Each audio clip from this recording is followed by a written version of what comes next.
Keep it going till I'm gone.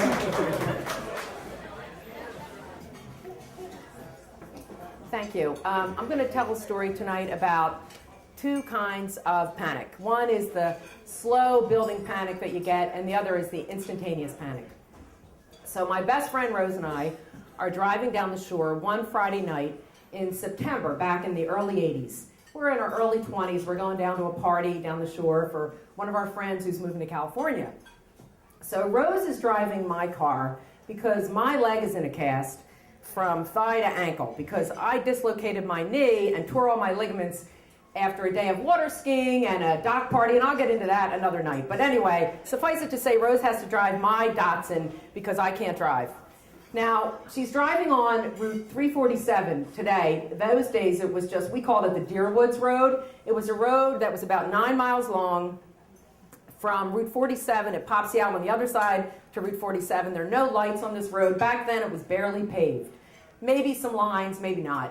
So Rose is driving my car, and I'm chastising her that she's not driving it the right way. And now she's going slower and slower. Well, it turns out the car is dying. She pulls over to the side of the road as best she can. And what are we going to, no cell phones, 1980, right? So we hop out of the car and wait for a passerby. So luckily, a guy pulls up, a really cute guy in a red car, like a brand new car, really cute guy. We're like, this is awesome. So he pulls up. What can you do? How can he help us? All right, so can you take us to a gas station? We got to figure out what's wrong with the car. So Rose hops in the car with a hottie. I decide it's a good idea to stay with the car. So Rose leaves, and about 1 second after they pull away, I'm like, that is the worst decision I've ever made. I am now staying with the dead car. Who's going to take the car? It doesn't move. It's dead. And now I'm standing there with a cast on my leg. So any evildoers out there who might want to do me harm, I'm not running anywhere. I got a cast on my leg. So pretty much it's open season on me. So I finally get in the car and wait. And it's getting darker by the minute. Next thing you know, thank God, Rose and Mr. Hottie come back saying, okay, we've got a tow truck car coming to get us. So we'll just Rose sits with me in the car, which seems like an eternity. We're waiting and waiting. Next thing you know, thank God, the lights come up, and here's the tow truck driver. Scary looking guy. Gets out of the truck. He's got a couple of teeth, not a lot. He's got no hair on his head, a smile that kind of made our skin crawl. And he's got his helper, his son, who has eyes going different directions, and we're just feeling all kinds of scared. So he gets out, looks at the car, and says, we're going to have to tow you. So he puts the tow hook on the back of the Datsun. Now, this has been my first car. I used to putty that thing up. It was full of rust. So I'm thinking, this tow hook is not going to hold the car, but what are we going to do? So he gets it all set up and said, well, all right, where do we go? How do we get into the truck? Oh, you can't get in the truck. You got to get in the car. Okay, we're going to get in the car. I don't think this is legal, Rose, that we're going to ride in the car while it's being towed, but what? Okay. So we hop in. Now we're being towed, riding backwards, looking down at the ground as we're going further and further away from the shore, which is where we're trying to get to. And we're off 347. We're on 47. Now we're on a back road. Now we're going deep into the Pine Barrens. We don't know where we're headed. And I'm just looking out the window, and the guy, I'm trying to yell to him, and he's giving me a scary smile. And Rose and I are just kind of looking at each other like we're never going to survive.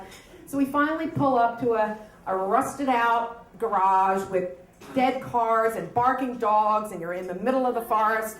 And here we are. This is his garage. So we get out, go into the garage, and he starts writing up the slip for the car. So we've made it. We didn't fall off the tow hook. Awesome. We go into the garage, and now we look around, and he's got calendars with naked women. Okay, so now that we've made it that far, we're probably going to be sold into sex slavery, because now we've got naked women all around, and there's two Catholic school girls who are just shaking in our boots. So he fills out the form. Next thing you know, his wife comes in, and she's about 25 years younger than he, and she's like the Daisy Dukes with the cutoff shorts and the midriff shirt tied around the middle, and actually turns out to be quite nice. She takes us to, our friend met us at the gas station, which was actually closed, but we had our friend Niles in Avalon. He said he'd meet us there, and our buddy Chuck wrote up the slip, said he fixed the car. So Daisy Dukes drives us to the gas station. Our friend Niles picks us up. We have a great weekend. The next day, the guy, Chuck, fixes the car, not too much money.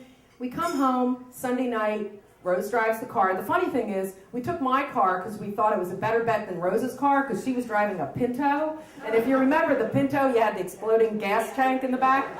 So that's why we took my car, which actually didn't turn out to be the best bet. So we get home and we both go to our jobs on Monday, and I give her a call Monday night. And I said, how'd you do? We survived the weekend, amazingly, all these near-death experiences, and we made it. How did you do today? She's like, well, I actually had this incredible itch on my legs, and it was so bad I felt like I wanted to rip the skin right off my legs. I went to the doctor, and it turns out I had this infestation of scabies, probably from, the Daisy Duke's house with the wild dogs and the mangy dogs that burrow under your skin. So you have to get this awful cream and put it on, or if you don't put it on here, they migrate to this part of your leg, and if you put it there, so it's a miserable experience. So I'm like, oh, Rose, I'm so sorry, but, good luck with that. And I hang up the phone, and then I all of a sudden am hit with panic, and I feel the itch under the cast.